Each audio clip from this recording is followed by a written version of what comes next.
we've said very often in this book series, podcast, what have you, that it's not always clear what an employer brander does, especially if you don't do it every day. Though, frankly, even the people who do it every day, some of them I don't know if they're completely sure of all the things they could be doing. But what makes someone great at their job? Now, we talked last time about those 3 hats, and I mentioned that some people have great political skills, and that's what makes them a great employer brand professional. That's not the only way you can be great at what you do. In fact, I'm going to take 2 steps back and really talk about the value employer brand brings to a business. What is the vision we should have when it comes to creating value within the company? That's what we're going to talk about when we get back. Hey everybody, James Ellis here. Welcome to the Talent Cast. It is season 2, so it is the podcast version of the audiobook update of Talent Chooses You, brought to you by recruitmentmarketing.com. Recruitmentmarketing.com is the community for recruitment marketing professionals. Go check them out. I think if I'm timing this right, the last Ask Me Anything is about to happen in like a day or in a couple of days. So go sign up, go to recruitmentmarketing.com, sign up for the Ask Me Anything and ask me anything. Of course, I've got a newsletter, Employer Brand Headlines. Just go to employerbrandheadlines.substack.com. If you sign up, I will give you a free ebook, 105 things that are free or almost free that will help you activate your employer brand. You've got a great EVP. How do you make it sing? Well, here's a whole bunch of ideas to help you out. Go sign up to employerbrandheadlines.substack.com and you'll get the ebook for free. All right, let's talk about values. What makes a great employer brand professional? Now, the broadest vision is that employer branding is how we fix a broken recruiting system. That's been the thesis underlying the entire book. This is the lever we use to reinvent how we see, connect, and engage with people who are going to make our business grow. It's the why we offer a candidate, which attracts the right people to jobs where they're going to be happy and satisfied and productive. This shift in perspective leads to better collaboration with all the parts of the business. It helps you build better systems that give prospective candidates more than they expected, ultimately helping us and all of us find the right talent faster. So there are 5 values that underpin all that. First, we grow businesses. We believe that our goal is to grow the business. When people have better fitting roles within a company, that they're happy and they're more productive, they grow businesses. Please note that this is different than what you usually hear about employer branding helping recruiting or helping marketing. This is a bigger perspective and one we don't always see every day, but is truly critical to what we do, right? If we don't do our job, it makes the business grow slower and less effectively. Next value, we approach talent differently. We believe that the various technological and social changes happening around the world give us the chance to completely reinvent how companies think about talent. So therefore, we're the first to ask, well, what should it be? Not, what was it? This is our chance. We are the lever by which we change how talent happens in business. Next value is we collaborate. We believe that employer brand is the place where recruiting and HR and business and marketing and comms overlap successfully. We don't own it, we support it. We fertilize it, we activate it, we drive it, we do our part, but in the end, what our work does is help others collaborate. Fourth value is we focus. We believe a great employer brand is strong and clear, attracting people whose values and motivations align with those of the company. This isn't the same as having a brand everyone wants to work for. It's helping create focus. Last value, we revolutionize. We believe that this change, this employer brand shift, doesn't happen incrementally. It only happens when you see the big picture and you use your employer brand as the glue that connects the business to the recruiting, to marketing, to HR. We are making change. Now, these values lead to, the first iteration of the Employer Brand Manifesto. And after I read this, I'm going to give you the most recent version because there's some big shifts. There are big changes here. So, the concept of employer brand obviously isn't that new. It was invented by Simon Burroughs in London in the 1990s. It's got a long history in UK and Europe. But the concept of employer branding predates the internet and a lot of the cultural and structural changes that support this book. So I wanted to try and bring the old school and the new school models together under a single umbrella to support a shared sense of community, because employer brand is well, let's be fair, it's a strange job. So if this book has sparked your interest in getting serious into employer brand, this manifesto provides the insight into what kind of challenges we face every single day. First, the future has already happened. Technology, society, and business changes means that someone who's talented has way more options than ever to make a living, right? It's the whole war for talent, gig economy, remote work, side hustles, what have you. Everybody has been talking about, well, in the future, well, no. And honestly, I wrote this before COVID, so COVID just turned the volume way up on these changes. The future isn't tomorrow. The future has already happened. We're just catching up. The next, it's not just the paycheck. These options that we are offering candidates, that everyone is offering candidates, are not just about extracting maximum compensation from a company, but about building their own optimal lifestyle based on personal and holistic approaches to what motivates them. We talked about motivations. We talked about if you care about status, you will give up some money to get twice as much status. Our job is about knowing that while many people in the company focus on the number on the paycheck, we see a bigger picture. The next, the brand overrules the role. Having the perfect role on offer is simply not enough. If the candidate doesn't know or doesn't like the brand, the opportunity doesn't exist effectively in the minds of them. Next, what worked before won't. The most sought after talent that you care about doesn't spend their time on job boards. I mean, why would they? They're actively employed in most cases. They're already being reached out to by headhunters and recruiters on a regular basis. The talent that you want already knows what employers to talk to when they're ready to make a move.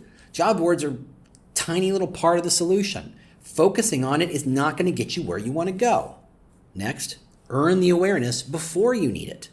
The best way to attract talent is to be on their mind, to be on their radar long before they start looking for a new job. This is the shift from hunting and gathering talent to farming talent. It's a longer tail, it requires a longer lead cycle, but it's so much more predictable and it works much better. Next, give talent what they want. Posting jobs won't get you on the list of someone who isn't looking for a job. Why? Because they're not looking for a job or they're not on job boards. We just talked about that. But you can spark a connection through sharing something of meaningful value to that person. It could be emotional, it could be informational, it could be inspirational. But sharing a job to someone not looking for a job will not work. Next, think about focus, not expansion. Employer brand creates faster and more effective matches. It helps talent understand what it's really like to work for your company while providing ways for recruiting to focus on delivering a personalized candidate experience, one that highlights what truly matters to the candidate. This is in opposition to what most companies do when they think we need to come up with new stories and new ideas and new reasons and new tools. More. We need bigger and messier, just casting a wider net. Employer brand says think focus, not expansion. Next, the brand comes from within. Your employer brand isn't a veneer. It's not a coat of paint. It starts on the inside as a core culture that is reinforced by the people who are hired, who stick around. Once distilled properly, it can be communicated outward, attracting talent who not just apply, but want to learn more. And as these people onboard, they augment the culture. They support and reinforce the culture, making the employer brand a system to be managed, not a button to be pushed. Next, the brand is bigger than you. Employer brand impressions, the raw materials that build the employer brand perception, come from all over. They come from staff, former staff, marketing, comms, internal politics, previous candidates, consumer interactions, all sorts of things. We have to see all of those sources as one integrated picture and not just focus on the ones that fill the top of the funnel, not just the ones that we have direct access to. We have to see them all. Next, influence the whole system. Despite being responsible for the brand, the employer brand professional doesn't directly control all the internal and external inputs that create the candidate's brand impression. Our job is to influence every part of the business towards aligning to the brand to enhance the system, but there's no control here. It's a team sport where the team only wins when the team works together. Finally, think mindset, not tool set. Employer branding thinking is a mindset that permeates an entire business at every level in every team. It's a different perspective that sees, connects, and influences all aspects of the business and all available tools to attract and hire great talent that drives profitable business solutions. Buying new tools doesn't get you there. Having a different mindset absolutely does.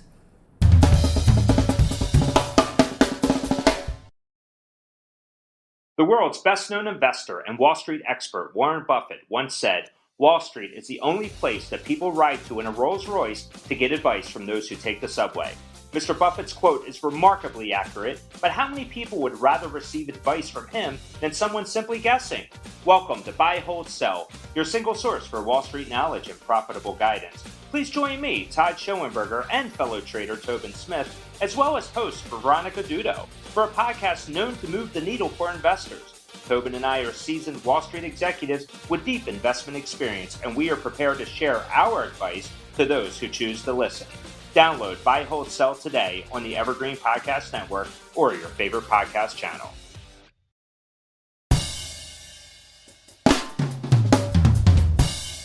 So I wrote that in 2018 originally. I revised this year, 2022, earlier this year. So let's dive into the updated version of the Employer Brand Manifesto. So the thinking here is that employer branding isn't the new kid in town anymore. After hype and promise, we're in danger of being relegated to a party trick that talent acquisition does when it runs out of ideas. When all else fails, get yourself some EB. But you and I know that employer brand is magic. It's the catalyst for changing the way companies think about their people. So let's pick 10 ideas that are going to carry us forward. Let's hold them high for the world to see. That's how we're going to ensure that we reach our own potential within businesses. First, clarity. All businesses start by seeing reality for what it is, rather than pretending are things the way you want them to be. This is no less true in employer branding. We can't pretend tweaking some job posting or launching some TikToks is evolving our brand. If we want to make a real change, we need to see what's real. We need to see what's working, what's not, what our limitations and constraints are, and where the resources might be. 2, insight. Successful employer branding requires an insight. What makes your company unique? What is something that only you know about, that the audience wants? What do you offer that everyone's going to demand next month, not necessarily today? What is the thing that annoys your audience the most? Get into an insight, a thing that is not obvious, but is incredibly powerful. Because without insight, we're selling soap, right? That's not what we're doing here. We're trying to start with an insight. 3, ownership. We have to take ownership of the outcome, even when other people impact the outcome. And that might require building something bulletproof instead of elegant, or working twice as hard to get your audience to get it, but saying it was out of my hands. It's not an excuse anymore. We have to know that it's not on us. There are a lot of people involved in this. We can't pretend that it was a surprise. We have to plan for it. 4, selection. Define your own outcome, define your own means. Pick your partners. Choose the means of your own success or your own destruction. Whether it's TikTok or billboards or in-person events, there's no right answer except the choice you make. Reject what was given to you and be intentional about how you will make this work. Take some agency. Drive, make decisions, push it forward, own it. That's how you're going to win. 5, audience. Define and know your audience. Know them better than anybody else. You can't know everyone, obviously, but pick an audience you want to care about. Seek to know what they want, what they care about, what they see from other companies, what they see inside the industry, what the macro trends are. And when it comes to jobs, do what you can to know them better than they know themselves. 6, fail. Be willing to fail in the service of learning something unique, surprising, inspiring, secret, or just plain useful. Failure is inevitable if you're pushing hard enough. If you're not failing, you're not pushing hard enough. So pick the places you think you'll probably fail. Be smart about it. Don't take risks because you're lazy. Take a risk with a specific intention of learning something you wouldn't otherwise be able to know.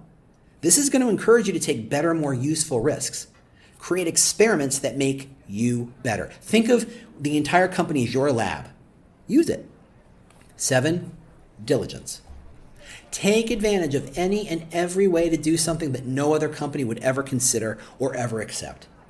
We make a difference most often in the small projects we select rather than the big ones, because everybody knows what the big ones are supposed to be. Everybody sees it in other companies, so they have an expectation of how it's supposed to be done, right? Focus on smaller projects. That way you always have a dozen or 4 dozen projects going on at the same time. That workload is no excuse for simply coloring with inside the lines. What's going to make your work great are the ways in which your work isn't like anybody else's. Take those chances, take those risks, but be diligent about it. It requires focus, effort, and diligence. 8, change. Incrementalism leads slowly and inevitably to the middle. Doing things the way everybody else does them and obeying the best practice is the best and safest path to obsolescence. Change the goal, change the tactic, change the strategy, change yourself, because change is the only path to doing amazing work.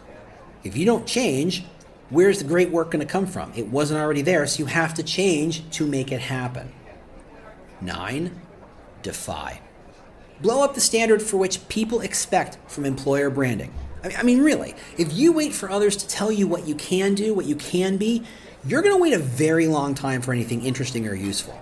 It is 100% on you to set your own bar high enough that others will see it. Don't let anybody tell you what this job is supposed to be. Don't let me tell you what this job is supposed to be. Think about what you want it to be. Finally, 10, accept. This is hard work. In fact, what you're going to do isn't always going to work. Every day we extend and strengthen the brand in completely new ways with no guarantee. So we work hard to give the brand its best chance to succeed. You're not here to carry the water or take somebody's orders. You're here to make art in service of the company, the employees, and the candidates. All right. It's a nice inspirational kind of note to end on. Next week. Next week. Final thoughts. Final thoughts. The last official chapter of the book. Thanks so much for listening, everybody. Thanks so much for recruitmentmarketing.com for making all this possible. See you next week. Bye.